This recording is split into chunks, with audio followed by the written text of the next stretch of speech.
ilmu yang harus dipelajari oleh setiap muslim dan muslimah, yaitu ma'rifatullah, ma'rifatu nabiyhi Muhammadin sallallahu alaihi wasallam, wa ma'rifatu dinil Islam bil adillah. Yang pertama, ilmu yang harus pelajari, bagaimana kita mengenal Allah, bagaimana kita mengenal nabinya Muhammad sallallahu alaihi wasallam, dan mengenal dinul Islam dengan dalil-dalilnya dari Al-Quran dan Sunnah. Setiap muslim dan muslimah harus belajar tentang tauhidul ibadah, bagaimana kita menyembah Allah, karena kebanyakan kaum muslimin jatuh dalam kesyirikan disebabkan tidak belajar, tidak mengenal Allah secara benar. Mereka mengetahui Allah sebagai pencipta, pemberi rezeki dan pengatur alam semesta ini. Kalau cuma keyakinan ini saja, tanpa mentauhidkan Allah dalam ibadah dan menyembah, di samping itu dia menyembah yang lain selain dari Allah, maka mereka sama dengan kaum musyrikin. Karena kaum musyrikin mengetahui bahwa Allah pemberi rezeki, pengatur alam, dan menguasai alam ini. Allah yang menciptakan mereka. Tapi di samping itu mereka menyebutkan Allah. Kaum muslimin harus belajar tentang tauhidul ibadah dan tauhid asma wa sifat, sehingga timbul rasa takut kita kepada Allah, rasa cinta kita kepada Allah dalam beribadah, dan timbul rasa harap kita kepada Allah, bahwa Allah merupakan satu-satunya tempat kita memohon dan meminta. Sebagaimana yang kita baca setiap hari, Iyyaka na'budu wa iyyaka nasta'in. Kepada Engkau ya Allah kami menyembah, dan kepada Engkau sajalah kami mohon pertolongan. Kemudian yang kedua yang harus diketahui oleh kaum muslimin, yaitu mengenal nabinya, mempelajari tentang sirah Nabi Muhammad sallallahu alaihi wasallam yang sahih, dan ikuti ajaran-ajaran dibawa oleh Rasulullah sallallahu alaihi wasallam sebagaimana disebutkan dalam ayat, "Wa ma ataakumur rasulu fakhuzuhu wa ma nahakum anhu fantahu." Apa-apa yang datang kepadamu dari Rasulullah SAW, maka hendaklah kau ambil, dan apa-apa yang dilarang, hendaklah kamu tinggalkan. Karena banyak manusia yang tidak mengenal Rasulullah SAW.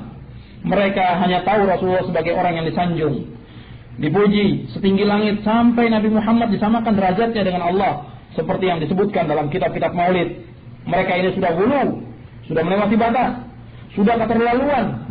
Mereka ini kalau demikian termasuk umat yang binasa, sebagaimana disebutkan dalam hadis Nabi. Jadi kita harus mengenal Allah dengan benar, mengenal nabinya. Tidak boleh kita samakan Rasulullah dengan Allah, sebab terjadi demikian, yaitu penyembahan atau menyanjung Nabi setinggi langit dengan mereka tidak belajar, dikarenakan mereka tidak belajar dan tidak mempelajari tentang sirah Rasulullah SAW yang sahih sebagaimana yang diperintahkan. Dan Rasulullah SAW memerintahkan kepada umatnya agar kita ittiba. Rasulullah tidak mau disanjung. Rasulullah memerintahkan umatnya agar beliau diikuti, sebagaimana disebutkan dalam ayat, "Qul in kuntum tuhibbunallaha fattabi'uni yuhibbukumullah wa yaghfir lakum dzunubakum wallahu ghafurur rahim." Katakanlah, ikuti. Rasulullah bersabda, seandainya Allah berfirman, "Qul in kuntum", seandainya kamu cinta kepada Allah, fattabi'uni, ikuti aku, niscaya Allah akan cinta kepada kamu, dan Allah akan mengampuni dosa-dosa kamu, dan Allah Maha Pengampun lagi Maha Penyayang. Ayat ini termaktub dalam surah Ali Imran, surah yang 3 ayat 31. Kalau kita ingin mengikuti Rasulullah, berarti kita harus tahu tentang sunnah Rasulullah, apa yang Rasulullah perintahkan dan apa yang Rasulullah larang. Kita bisa tahu dengan belajar. Tak akan mungkin kita bisa tahu sunnah Rasulullah tanpa belajar. Kemudian mengetahui dini Islam, agama Islam ini yang terdiri Islam, iman, dan ihsan. Kita harus pelajari. Rukun iman harus kita pelajari, rukun Islam kita harus pelajari. Jadi Allah menghendaki pada setiap muslim dan muslimah mengetahui ini. Allah tidak membebankan bahwa manusianya harus semua mempelajari Islam secara rinci sampai detail, sampai menjadi ulama semuanya. Tidak. Artinya wajib kita tahu seperti kita salat. Wajib kita tahu tentang hukum salat itu. Bagaimana cara salat kita harus tahu. Kemudian wudu, bagaimana berwudu kita harus tahu. Yang berkenaan tentang diri kita harus tahu. Seperti mandi, apa saja yang diwajibkan. Kemudian mandi janabah bagaimana caranya harus kita tahu. Kemudian yang perempuan yang haid harus tahu juga tentang mandi haid. Jadi apa yang berkenaan tentang dirinya sendiri dia harus tahu. Dia tidak harus dipelajari secara rinci segala macam hukum, tidak. Yang Yang artinya secara global yang manusia itu kerjakan setiap hari, dia harus tahu. Tidak boleh dia kerjakan dengan tanpa ilmu. Dan semuanya dengan dalil. Kemudian yang kedua yang akan ditanyakan oleh Allah, yaitu tentang masalah ilmu. Kalau ilmu ini sudah kita pelajari, sudah kita belajar, sudah bertahun-tahun kita belajar, kita menuntut ilmu, kita harus mengamalkan. Akan ditanyakan wa an ilmihi fima ta'ala, tentang ilmunya. Bagaimana dia mengamalkan ilmu itu? Ilmu harus diamalkan. Dalam riwayat yang lain di riwayat ini juga, wa madza amila fima alima, wa madza amila. Kenapa yang dia amalkan dari apa yang dia sudah ketahui? Jadi ilmu yang dia sudah ketahui, dia harus amalkan. Karena Allah akan membalas apa-apa yang diamalkan oleh manusia. Allah juga akan memberikan surga, memasukkan manusia ini ke surga dengan sebab apa yang diamalkan. Dalam Al-Quran tidak ada jazaan bima kanu ya'lamun, tidak ada. Allah akan membalas apa-apa yang kamu ketahui, tidak ada. Yang ada jazaan bima kanu ya'malun. Allah akan membalas apa-apa yang mereka amalkan. Kalau ya'lamun, tidak ada. Koleksi ilmu, banyak manusia koleksi ilmu, koleksi niat. Saya niat mau bangun tengah malam, saya niat mau ini niat. Koleksi niat tidak ada ganjarannya. Koleksi niat tiap hari, niat saja. Amal, jangan cuma niat saja. Amalkan. Seperti dalam ayat Allah menyebutkan dalam surah Al-Ahqaf ayat 14, ulaika ashabul jannah khalidina fiha jazaan bima kanu ya'malun. Mereka adalah ahli surga. Mereka kekal dalam surga itu sebagai balasan apa yang mereka amalkan. Ya'malun, Allah menyebutkan. Kemudian dalam surah Al-A'raf juga ayat 43 Allah berfirman, wa nudu antilkumul jannah uristumuha bima kuntum ta'malun. Dan mereka dipanggil, itulah surga yang diwariskan kepada kalian dengan sebab kalian beramal. Kemudian lagi dalam ayat yang lain, dalam surah An-Nahl ayat 32 Allah berfirman, dalam surah An-Nahl ayat 32 Allah berfirman, alladzina tatawaffahumul malaikatu tayyibin yaquluna salamun alaikum udkhulul jannata bima kuntum ta'malun. Orang-orang yang diwafatkan oleh malaikat dalam keadaan tayyibin, dalam keadaan baik, akan dikatakan kepada mereka, salamun alaikum, sejahtera atas kamu, masuklah ke dalam surga dengan sebab kamu mengamalkan Al-Quran dan Sunnah. Kemudian juga dalam ayat yang lain, dalam surah yang ke-52 ayat 19 Allah berfirman, kulu washrabu hani'an bima kuntum ta'malun. Makanlah dan minumlah dengan enak, dengan senang, dengan sebab apa-apa yang kamu amalkan. Begitu juga dalam surah Al-Mursalat di ayat 43 begitu juga Allah mengatakan amal. Dan Rasulullah para sahabat mengamalkan, sampai para sahabat mengatakan, kami ini belajar 10 ayat tidak akan kami lebih dari 10 ayat, penting kami amalkan 10 ayat itu. Kemudian Abu Darda berkata, kata Abu Darda begini, inna ma'akhsha min rabbi yawmal qiyamati ayyad'uwani ala ru'usil khala'iq fayaqulu li ya Uwaimir fa'aqul labbaik rabb fayaqul ma amilta fima alimta. Dalam riwayat yang diriwayatkan oleh Imam Baihaqi dan Darimi, Abu Darda berkata, aku takut kepada Allah nanti pada hari kiamat. Allah akan panggil aku di hadapan semua makhluk. Kemudian Allah akan berkata, wahai Uwaimir, dipanggil Abu Darda Uwaimir, faqul. Itu nama Abu Darda Uwaimir, wahai Uwaimir, maka akan berkata, labbaik ya Allah. Kemudian Allah akan berkata kepadaku nanti, apa yang kamu amalkan dari apa-apa yang kamu sudah ketahui. Abu Darda, seorang sahabat Rasulullah sallallahu alaihi wasallam, takutnya luar biasa. Dia mengatakan, aku takut nanti kalau seandainya Allah tanya kepadaku, apa yang kamu amalkan dengan sebab apa yang kamu ketahui. Jadi apa yang kamu amalkan dengan apa yang kamu ketahui. Jadi ilmu yang sudah diketahui oleh kita, yang sudah kita pelajari, kita wajib amalkan. Ya menurut kadar ilmu yang sudah dituntut. Kalau ulama, ya dia mengamalkan dari ilmu yang sudah dia tuntut. Ustaz, dari ilmu yang sudah dia tuntut. Orang-orang awam, seperti kaum muslimin, kebanyakan kaum muslimin sudah tahu tentang sholat yang 5 waktu. Tidak ada yang mengingkari tentang wajibnya. Laksanakan yang 5 waktu itu wajib. Yang wajib itu laksanakan. Itu yang sudah diketahui. Laksanakan. Laksanakan pada waktunya, laksanakan dengan berjamaah. Jangan ditinggalkan. Setiap kaum muslimin tahu bahwa sholat yang sehari semalam itu 5 waktu. Laksanakan. Jangan ditinggalkan. Dimanapun, apakah di kantor, apakah dalam perjalanan, laksanakan. Tidak boleh ditinggalkan. Apakah kita berada di bis, di kereta api, tetap wajib kita laksanakan. Atau di kapal terbang, wajib kita laksanakan sholat itu. Nah, dalam safar, dalam perjalanan itu dikurangi. Yang 4 itu jadi 2. Adapun yang 3 rakaat tetap seperti maghrib. Diberikan keringanan oleh Allah. Tapi tetap nggak bisa ditinggalkan. Orang yang sakit bagaimanapun sakitnya, tetap wajib sholat. Selama dia sadar, tetap dia wajib sholat. Nah ini yang sudah diketahui, laksanakan. Umumnya sholat subuh, wajib laksanakan pada waktunya. Tidak ada sunnahnya itu. Subuh sampai jam 7 setiap hari lagi. Dan ini dilakukan oleh kaum muslimin. Subuh selalu terlambat. Maka kita lihat di masjid-masjid kalau subuh itu sepi. Padahal dia sudah tahu tentang hukumnya, sudah tahu waktunya. Bisa ditanyakan kepada orang awam, subuh itu jam berapa? Mesti dia akan kira, meskipun tidak tepat, dia akan mengira-ngira jawabannya. Tidak ada orang awam mengatakan subuh itu jam 7 atau jam 8, tidak ada. Atau jam 6, tidak ada. Meskipun orang awam, kita tanyakan. Nah mereka sudah tahu bahwa subuh umpamanya jam 4 atau jam setengah 5, laksanakan pada waktu itu. Jangan dia tinggalkan. Pokoknya sholat yang 5 waktu ini laksanakan.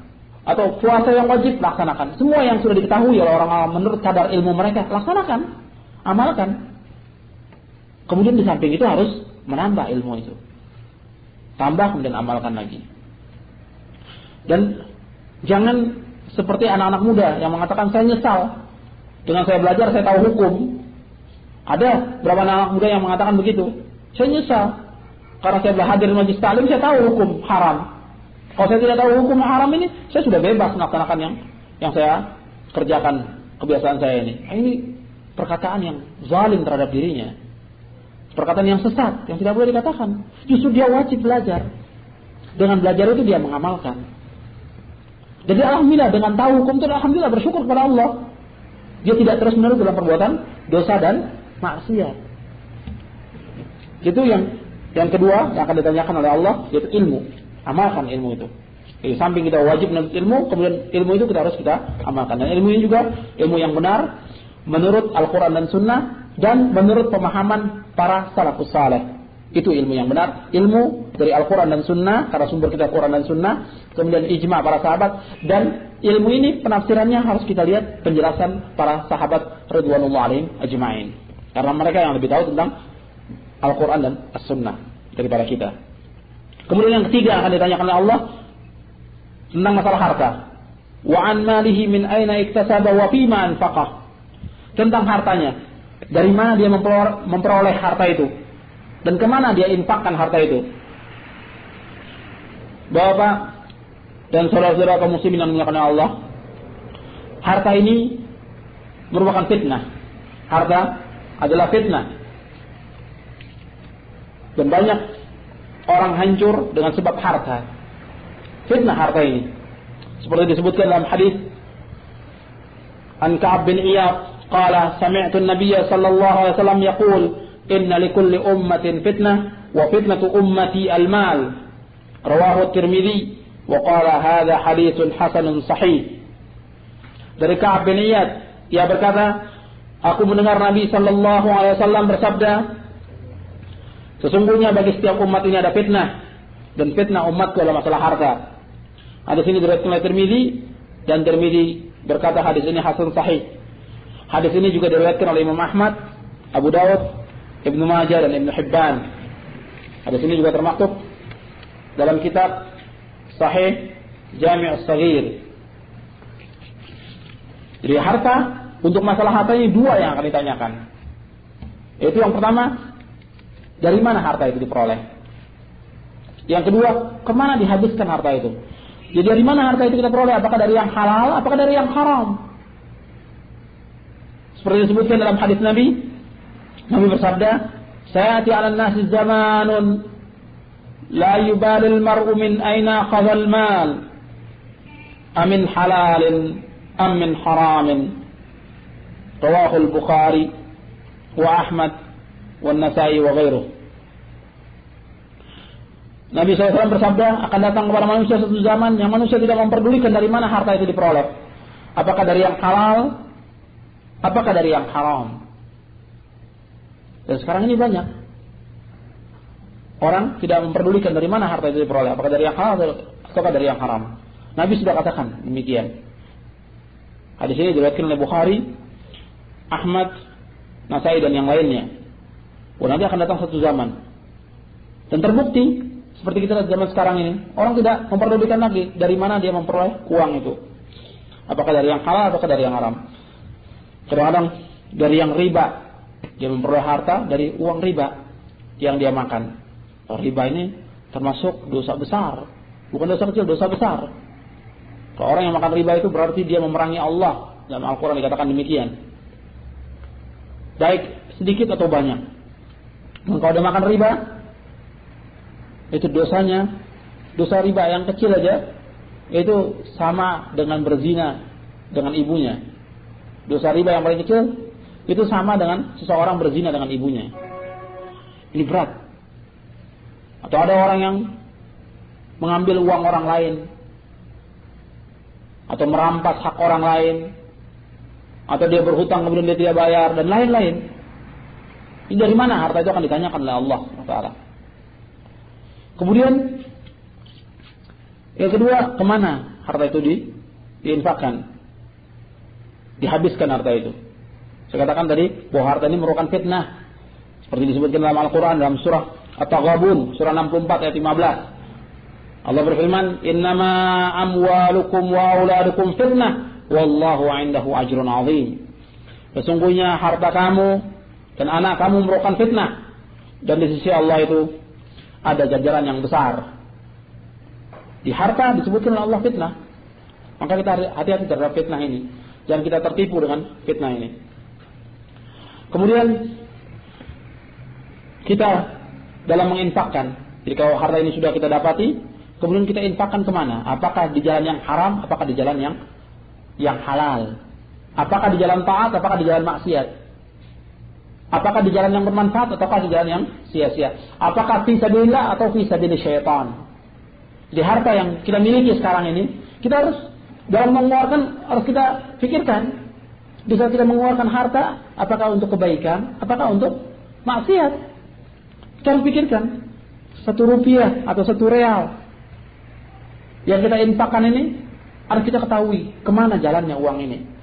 Jadi jangan sembarangan kita. Akan ditanyakan oleh Allah. Ada orang yang bakhil, yang mereka tidak mau infak fi sabilillah, akan diganti oleh Allah, dia justru infak fi sabilil syaitan. Kita lihat orang-orang yang bakhil.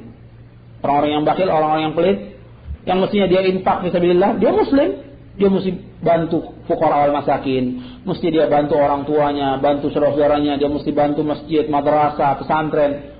Tapi dia tidak mau bantu. Akhirnya dia justru berbuat maksiat. Dihabiskan uangnya untuk umpamanya olahraga yang sia-sia. Kemudian untuk acara-acara tertentu yang pesta pora yang tidak ada manfaatnya. Habis uangnya untuk itu. Dengan sebab dia bakhil, diganti dengan perbuatan maksiat. Bakhilnya sudah dosa. Kemudian dia israf atau tabdzir, dosa lagi. Jadi kalau dia sudah melanggar yang disyariatkan, dia pasti membuat pelanggaran-pelanggaran yang lain. Jadi buat lingkaran setan. Karena kesalahan, kalau orang sudah biasa berbuat kesalahannya akan terjadi pada kesalahan yang kedua, terus akan membuat kesalahan yang ketiga. Begitu manusia. Maka ini berbahaya. Jadi kita perhatikan harta itu kita dari mana, kemudian kita infakkan. Bahwa kita harus ingat bahwa harta yang kita miliki hari ini adalah merupakan harta dari Allah.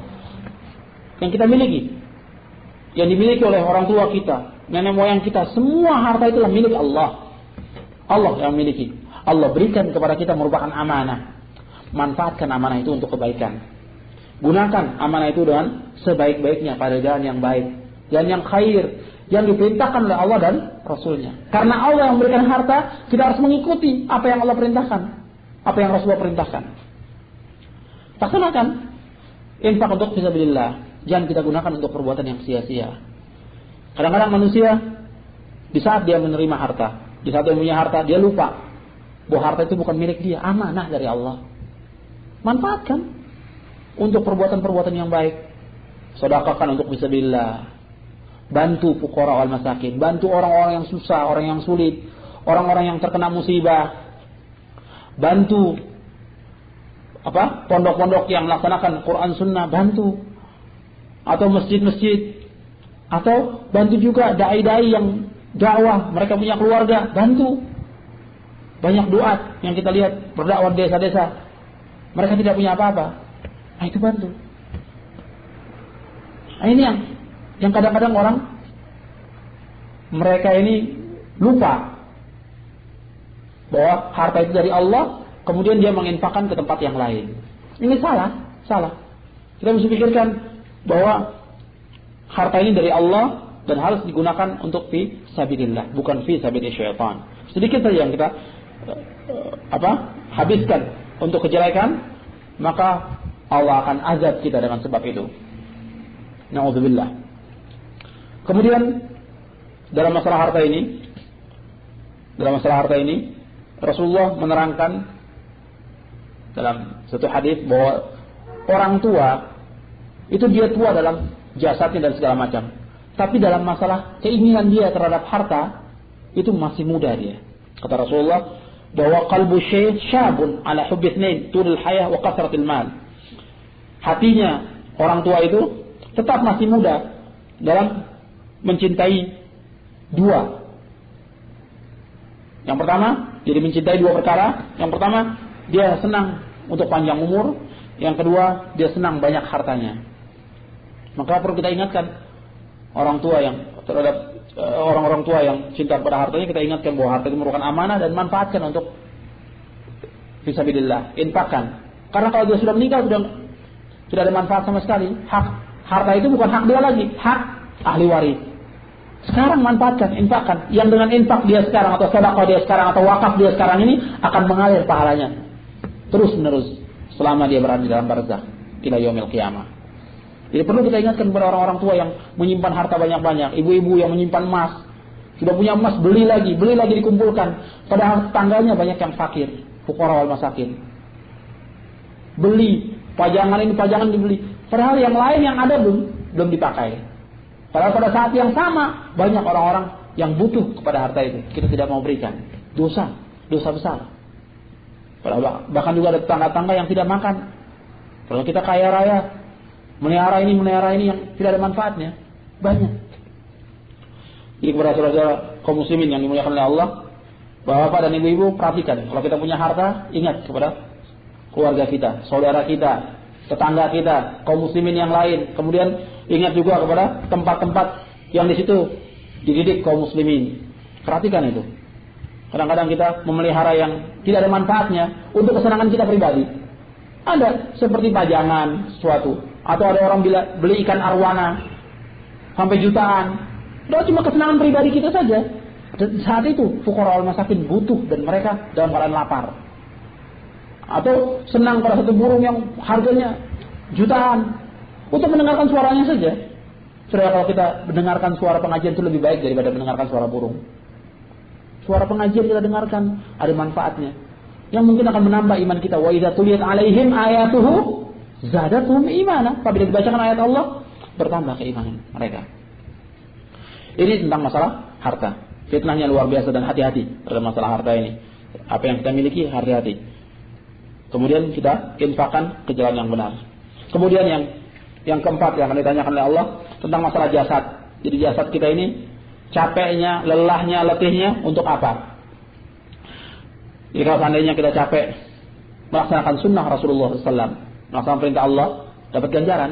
Mau kita capek sholat, seperti yang bapak dan saudara ketahui, kalau tarawih umpamanya, capek itu sholatnya, lama. Tapi kalau niat kita ikhlas, dapat ganjaran. Karena mengikuti sunnah. Tapi kalau seandainya orang sampai bergadang, di malam itu bergadang, ngobrol dan segala macam, capek, paginya sakit, sia-sia, sudah sakit, kemudian berdosa lagi dia.